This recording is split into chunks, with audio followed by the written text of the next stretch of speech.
Hello friends, welcome back to my channel. IATF 16949 2016 का ये part 5 है जिसमें हम 5th क्लॉज डिस्कस करेंगे। क्लॉज नंबर 4 तक हमने ऑलरेडी डिस्कस कर रखा है। नीचे डिस्क्रिप्शन बॉक्स में जा करके आपको सारे पार्ट्स के लिंक मिल जाएंगे। तो चलिए ट्रेनिंग स्टार्ट करते हैं। 5th क्लॉज है लीडरशिप, जिसमें 5.1 है लीडरशिप एंड कमिटमेंट। यहाँ पे स्टैंडर्ड लीडरशिप की डिमांड कर रहा है। लीडरशिप क्या है? Top management. तो बेसिकली यहाँ पे स्टैंडर्ड टॉप मैनेजमेंट की डिमांड कर रहा है। तो अब टॉप मैनेजमेंट के साथ जुड़ी हुई कुछ की रिक्वायरमेंट्स हैं। तो ये की रिक्वायरमेंट्स क्या क्या है देखते हैं। पहला है defining quality policy and objectives. आपको quality policy and objectives define करने हैं। Defining roles, responsibilities and authorities. Roles, responsibilities और अथॉरिटीज़ डिफाइन करना है। Provision of resources, resource provide करने का काम टॉप मैनेजमेंट से जुड़ा है। टॉप मैनेजमेंट को ही रिसोर्स प्रोवाइड करना है। नेक्स्ट है promotion of QMS requirement in organisation. QMS requirement को प्रमोट करना है। Promotion of process approach and risk based thinking. Next है प्रमोशन ऑफ कंटिन्यूअल इम्प्रूवमेंट और रिव्यू ऑफ QMS परफॉर्मेंस। तो ये सारे की रिक्वायरमेंट्स हैं जो टॉप मैनेजमेंट के साथ जुड़े हुए हैं। अब जो नेक्स्ट रिक्वायरमेंट की हम बात करने वाले हैं वो नया रिक्वायरमेंट स्टैंडर्ड ने ऐड किया है। वो है 5.1.1.1 जो है कॉर्पोरेट रिस्पॉन्सिबिलिटी। टॉप मैनेजमेंट का एक और जिम्मेदारी है और वो है कॉर्पोरेट रिस्पॉन्सिबिलिटी को एड्रेस करना। तो स्टैंडर्ड कह रहा है organisation shall define and implement corporate responsibilities policies and these corporate responsibility policy shall include the following policies. पहला है एंटी ब्राइबरी पॉलिसी, दूसरा है एम्प्लॉयज कोड ऑफ कंडक्ट और तीसरा है एथिक्स एस्केलेशन पॉलिसी। तो ये तीन जो पॉलिसी है वो मैंडेटरी कर रहा है। स्टैंडर्ड मैंडेटरी बोल रहा है कि ये तीन पॉलिसीज ऑर्गेनाइजेशन को डिफाइन करना है और इम्प्लीमेंट करना है। एंटी ब्राइबरी पॉलिसी क्या है? रिश्वत रोकने के लिए जो पॉलिसी हम लोग बनाएंगे उसको एंटी ब्राइबरी पॉलिसी कहते हैं। दूसरा employees code of conduct, employees का बिहेवियर ऑर्गेनाइजेशन में कैसा होना चाहिए। जैसे आपको डिस्क्रिमिनेशन नहीं रखना चाहिए, चाइल्ड लेबर नहीं होना चाहिए, फोर्स लेबर नहीं होना चाहिए, ये सारी चीज़ें इसमें आ जाएगा। नेक्स्ट क्या था? Ethics escalation policy. इस पॉलिसी में हम क्या आइडेंटिफाई करेंगे? ऐसी चीज़ें जो आपको बोला जा रहा है जो कोड ऑफ कंडक्ट के हिसाब से नहीं है, तो आप टॉप मैनेजमेंट को इस चीज़ के बारे में कैसे अलार्म दोगे? आप कैसे टॉप मैनेजमेंट को अलार्म दोगे कि ये चीज़ें आपसे करवाई जा रही है? इस पॉलिसी को, एथिक्स एस्केलेशन पॉलिसी को और एक नाम से जाना जाता है विसल ब्लोअर पॉलिसी। ये बेसिकली विसल ब्लोअर पॉलिसी एक विसल ब्लोअर प्रोटेक्शन है कि अगर किसी चीज़ के अगेंस्ट आप आवाज़ उठा रहे हो तो कहीं ऐसा ना हो कि आपको ही उठा लिया जाए। तो उस जो विसल ब्लोअर है उसको आप प्रोटेक्शन कैसे दे रहे हो? तो ये सारी चीज़ें इसमें एथिक्स एस्केलेशन पॉलिसी में डिफाइन करनी है। ठीक है, तो ये तीन और नई पॉलिसीज जो हमने बताई है ये नया रिक्वायरमेंट है और स्टैंडर्ड ये डिमांड कर रहा है। तो यहाँ पे ये 5.1 लीडरशिप एंड कमिटमेंट वाला सेक्शन एंड होता है। नेक्स्ट आता है 5.2। 5.2 क्या है? Quality policy. तो क्वालिटी पॉलिसी क्या है? Quality policy is commitment document of top management. Top management का कमिटमेंट डॉक्यूमेंट जो होता है वो है क्वालिटी पॉलिसी। तो स्टैंडर्ड कह रहा है quality policy shall include commitment for, पहला है कंटिन्यूअल इम्प्रूवमेंट, दूसरा है कस्टमर फोकस। कस्टमर सेटिस्फेक्शन को अचीव और इन्हांस करने के लिए कस्टमर फोकस पे ध्यान देना है। तो ये दो की रिक्वायरमेंट जो हमने डिस्कस किया है ये क्वालिटी पॉलिसी में कहीं ना कहीं एड्रेस होना चाहिए।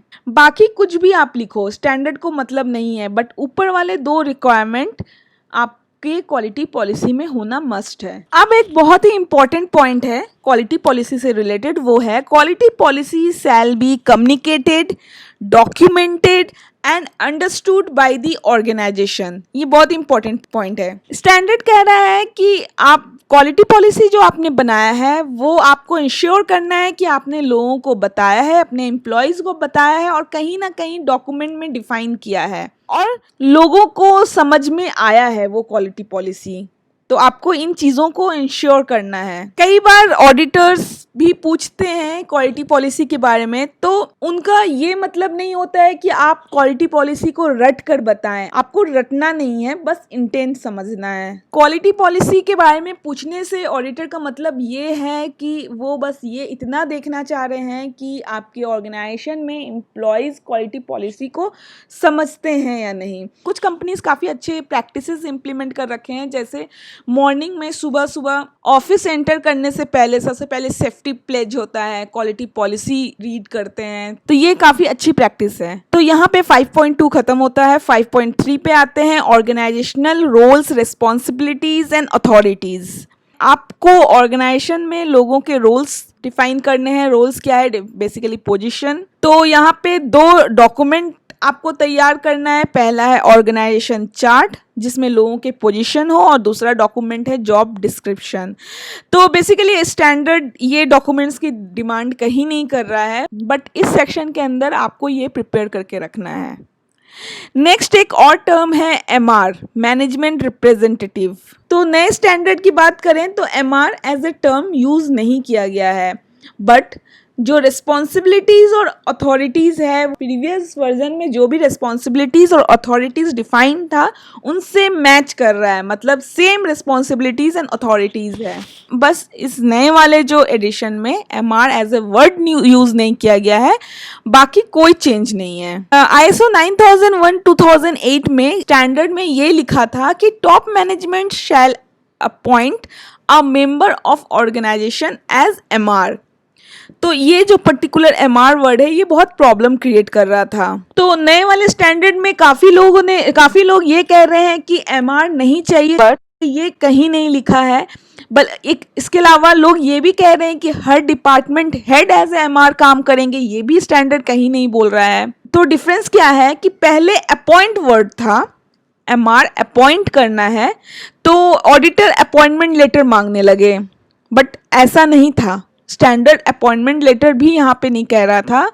अपॉइंट मतलब काम किसी को अपॉइंट करना, लीडर बनाना। तो स्टैंडर्ड बेसिकली लीडर बनाने की बात कर रहा था, बट ये वर्ड मिसअंडरस्टूड करके लोग अपॉइंटमेंट लेटर की डिमांड करने लगे। तो इस मिसअंडरस्टैंडिंग को क्लियर करने के लिए अपॉइंट हटाया गया। अब पुराने स्टैंडर्ड में organisation shall appoint a member ऐसा कुछ लिखा था।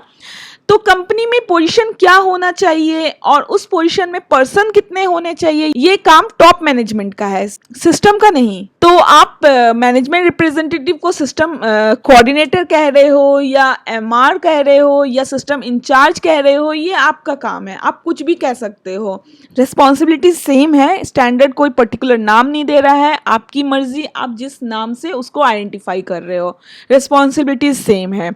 तो अब MR की रिस्पॉन्सिबिलिटी क्या क्या है?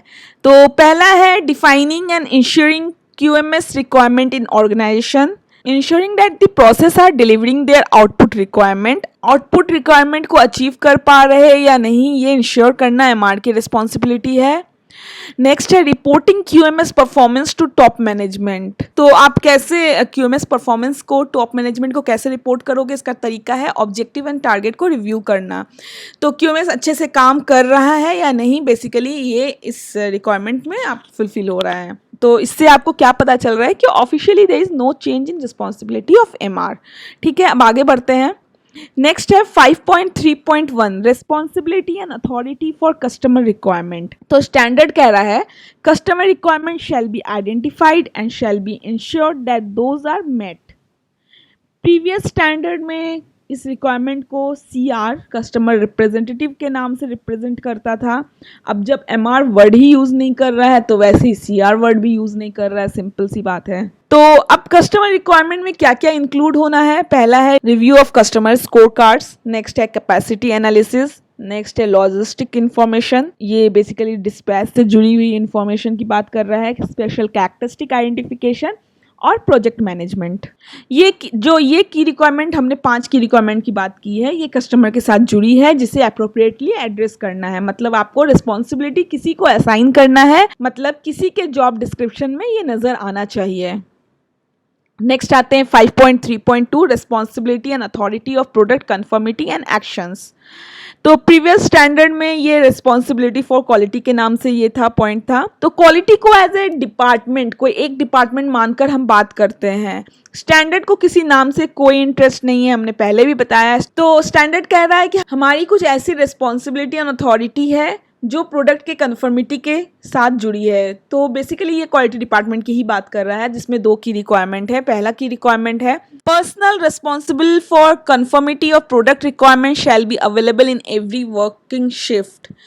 तो उस बंदे की बात कर रहा है जिनको आपने रिस्पॉन्सिबिलिटी दिया है, उनको सारे वर्किंग शिफ्ट में अवेलेबल होना है। ये ऐसा नहीं है कि आपने किसी एक बंदे को रिस्पॉन्सिबिलिटी दिया है और वो बंदे को आप कह रहे हो कि तीनों शिफ्ट में आओ। ज़रूरी नहीं है, आप इस रिस्पॉन्सिबिलिटी को 3 अलग अलग बंदे को दे सकते हो और तीनों शिफ्ट में एटलीस्ट कोई एक बंदा तो प्रेजेंट होना ही चाहिए। स्टैंडर्ड ये कह रहा है। दूसरा रिक्वायरमेंट है These personnel are authorized to stop production and shipment। तो ध्यान दें, इस बार नेक्स्ट स्टैंडर्ड शिपमेंट को भी रोकने का अथॉरिटी दे रहा है, मतलब नॉन कन्फर्मिटी आगे नहीं जाने देना है। तो यहाँ खत्म होता है आपका ये 5th क्लॉज। तो अगर आपको ये वीडियो पसंद आया हो तो हमारे वीडियो को ज़रूर लाइक करें, ज़्यादा से ज़्यादा शेयर करें। अगर आप नए व्यूवर हैं तो हमारे इस चैनल को ज़रूर सब्सक्राइब करें, जिससे आपको आगे आने वाले वीडियो के नोटिफिकेशंस मिलते रहेंगे। इसके अलावा आपको अगर मेरे वीडियो से कुछ सीखने को मिला हो या आपको थोड़ा भी पसंद आया हो तो कमेंट सेक्शन में ज़रूर बताएं। मुझे आपके कमेंट्स या सजेशंस पढ़ने में बहुत अच्छा लगता है। तो ऐसे ही मेरे चैनल के साथ जुड़े रहें। नेक्स्ट जो पार्ट आएगा वो पार्ट 6 ऑफ IATF 16949, वो क्लॉज 6 ऑनवर्ड्स रहेगा। Thanks for watching my video.